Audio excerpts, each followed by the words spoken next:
Kia ora. I don't usually talk, so yeah, we'll see how this goes. I just thought I would show off, I guess. Here is a little collection of bits and pieces that have been given to me or that I have found. I don't have a lot of money for hobbies, and a lot of the antique sort of shops are beyond what I can afford. But I found a little place in my town in Christchurch, and it's called, you won't be able to read this, but it says Ménage trois vintage, and her pricing was really quite reasonable, and she had a lot of ephemera and sewing stuff.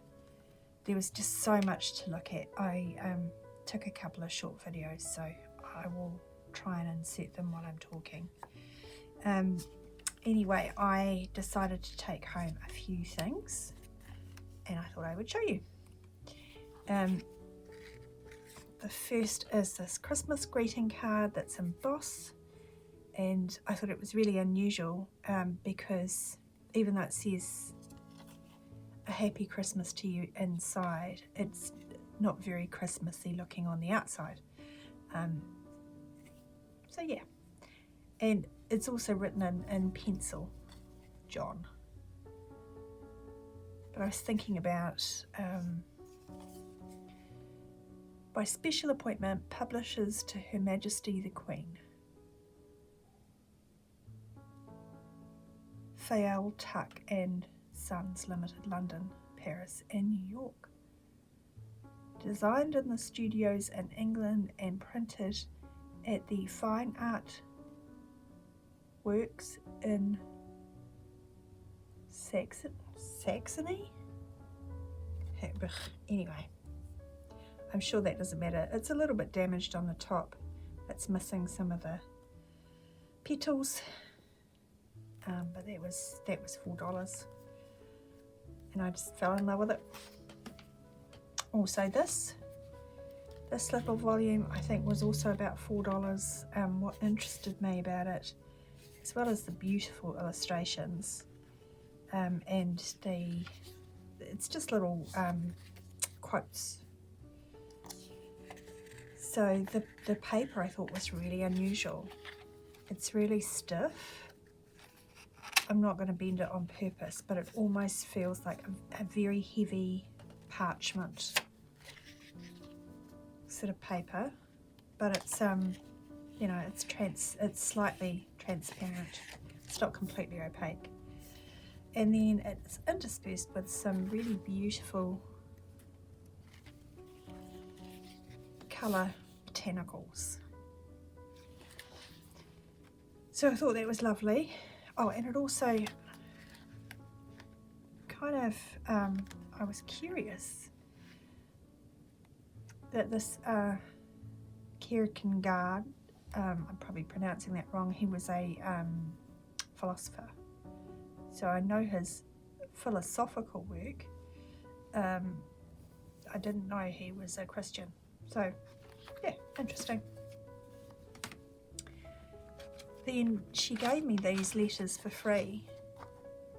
I don't know that if they're originals or copies. They'll be copies, I think, because they've been stamped by the person, and then the person actually sending it out has put their initials and put some notes about the file.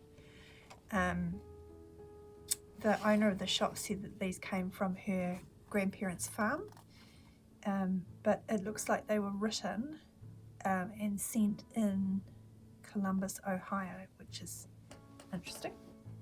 And I just loved this person, J.R. Ruffin's signature. I think it's gorgeous. But they're also very, very aged. 1900. Interestingly, you know, there were a few, and I just picked up these two, and they're concerning the same subject. They're about 10 days apart.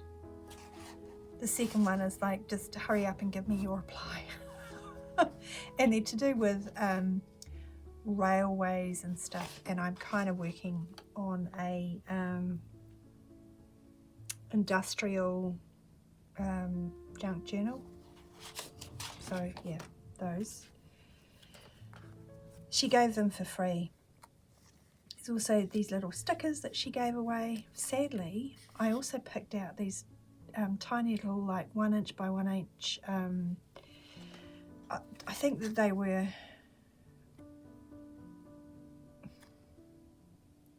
copies made into stickers, sort of 1920s photographs, but they were really small, and I thought, oh, that'd be great for ID cards. But she put them in a little bag, and she didn't put them in the main bag, so they didn't come home with me. The last thing I got there, this was $8, is this portrait, and I'm afraid I'm pretty good at writing, but I can't read that. I think this is either 1913 or 1915, but I'm looking at the clothing and thinking, yeah, it's the end of the teens, going into the 20s. That sailor collar and stuff. And I just thought she had a nice kind of pensive look about her. So I might try and do a bit of research and find out who she is. But I thought she could be a good starting point for a junk journal. Yeah. So that's all for ephemera. The other thing I got at that shop, Ménage, trois, was this. The box attracted me, and I know it's not in the best condition. I am thinking that I can reinforce this and glue this back down.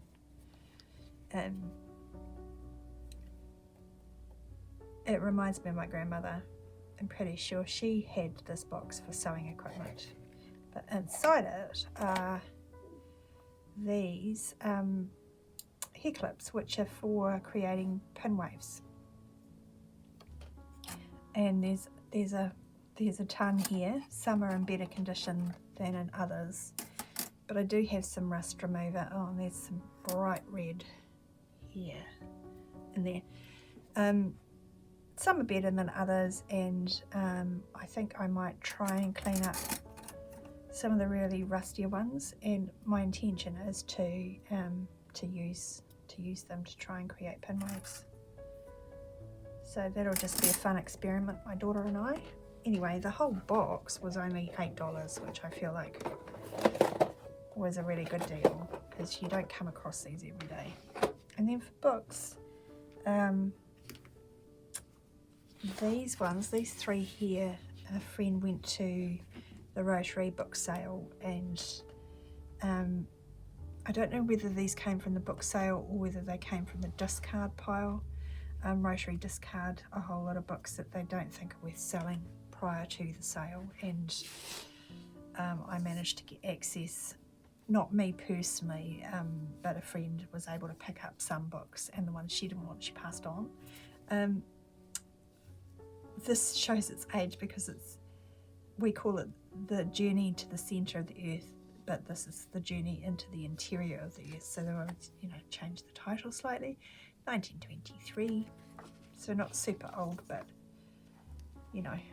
old enough, and really dirty. But I quite like the idea of doing a more masculine junk journal with this. And I'm thinking, again, I can do some restoration to that illustration on the cover. It's just seen a bit of moisture, but I think I can glue that back down and flatten it out. Maybe do a layer of Mod Podge or something over the top to protect it. So this is also Jules Verne, 20,000 Leagues Under the Sea. And it's the embossing is really, really lovely, but down here are hearts, so I'm undecided whether to make this, to use that plate there for a different kind of illustration and make it more girly, or keep to a more masculine theme. It's just going to go into my stash of books for now. I've got so many projects on the go. I need to finish some up. And then this is the last one she got me, and it's my favourite. Cover's quite nice. I actually prefer the really aged spine because, you know, the illustration pops out. But what's great about this book is all of the illustration. You see, it's absolutely falling apart. It's been well loved, this book, and I think these illustrations on this satiny kind of paper will be really lovely additions to junk journals, and even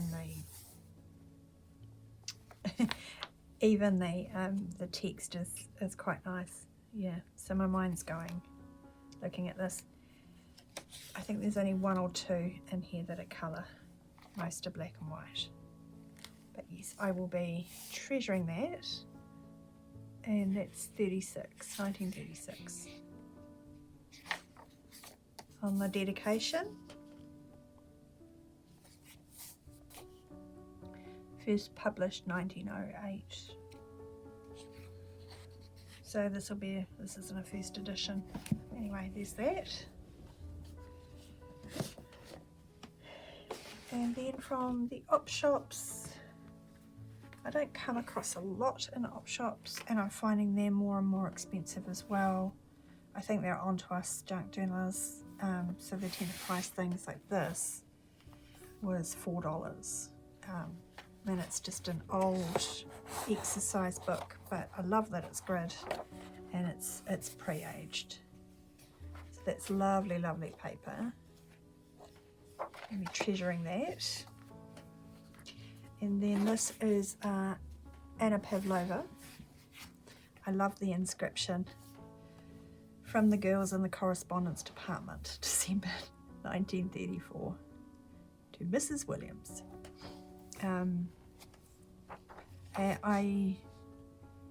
If you don't know, Anna Pavlova was like something of an international superstar in her day. She travelled all around the world doing ballet. She was, of course, Russian. And the way that she danced on point kind of became the modern style of ballet. So she was quite innovative for her time. I just thought I would show you. That's her foot on point. If you know anything about ballet, the shoe, you can see, it doesn't have a modern block in there. There's a lot less structure holding her foot up. So the fact that she's doing that at all is kind of crazy and amazing. Anyway, this one is dotted with lots of beautiful photos, show photos, and also, you know, just slice of life stuff, which I love. So yeah, mainly the illustrations attracted me there, and that inscription. It's quite a soft, it's a linen cover, but it's quite flexible, the book boards, which is interesting. I don't think I picked up a book like that. That's, you know, so flexible. These are far more sturdy. Anyway, that's me.